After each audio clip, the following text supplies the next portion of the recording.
Hello friends, வணக்கம். இங்கே பாருங்கள், நான் கஸ்டமைஸ் பண்ணியிருக்கிற ஒரு கூடை. இது வந்து ஹேண்ட்பேக் மாதிரியே இருக்கும். ஹேண்டில் வச்சு லாக் பாருங்கள், ஃப்ளவர் லாக் வச்சுருக்கேன். அடுத்தது மேக்னெட் பட்டன் வச்சுருக்கேன். பாருங்கள், மேக்னெட் பட்டன் வச்சு ஃபிக்ஸ் பண்ணியிருக்கேன். அதே மாதிரி இந்த பக்கமும் மேக்னெட் பட்டன் வச்சுருக்கேன். அதுக்கு மேலே ஃப்ளவர் வச்சு ஃபிட் பண்ணியிருக்கேன்.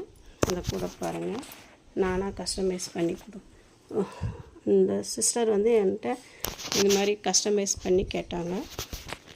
ஹேண்ட்பேக் மாடலில் வேணும் அப்படின்னு சொல்லிட்டு, அது இல்லாமல் இந்த மாதிரி பாப்பாவுக்கு வந்து போட்டு தர சொல்லி நான் ஒரு பேக்கில் போட்டிருந்தேன்.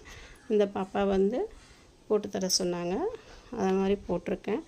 கலர் வந்து கூடை கலர் வந்து அவங்க சூஸ் பண்ணது, பாப்பாவுக்கு கலர் போட்டது நான். அப்புறம் இந்த கூடையில் வந்து இன்னொரு ஸ்பெஷாலிட்டிஸ் என்னென்னா, இதில் பாருங்கள், வாட்டர் பாட்டில் வச்சா கீழே சாயாத மாதிரி வேணும்னு கேட்டாங்க. அதனால் பாருங்க, அந்த இடத்துல ஒரு ஹோல் மாதிரி போட்டு வாட்டர் பாட்டில் நிற்கிறதுக்காக செஞ்சுருக்கேன்.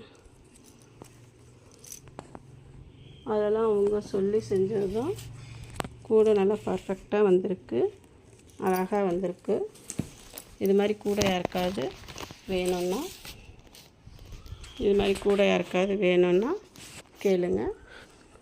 என்னோடய வாட்ஸ்அப் நம்பருக்கு கான்டாக்ட் பண்ணுங்கள். உங்களுக்கு ஏற்ற மாதிரி, உங்களுக்கு எப்படி வேணுமோ அது மாதிரி நான் கஸ்டமைஸ் பண்ணி போட்டு தருவேன். இது ஃப்ளவர் லாக் போட்டிருக்கேன். இது வந்து அவங்க சொல்லலை, ஆனாலும் மேக்னெட் லாக் நிற்குமா நிற்கலையா என்னான்னு தெரியலங்கிறதுக்காக இந்த லாக் வந்து நான் எக்ஸ்ட்ராவாக பண்ணி கொடுத்துருக்கேன் அந்த சிஸ்டருக்கு. பாருங்கள். தேங்க்யூ.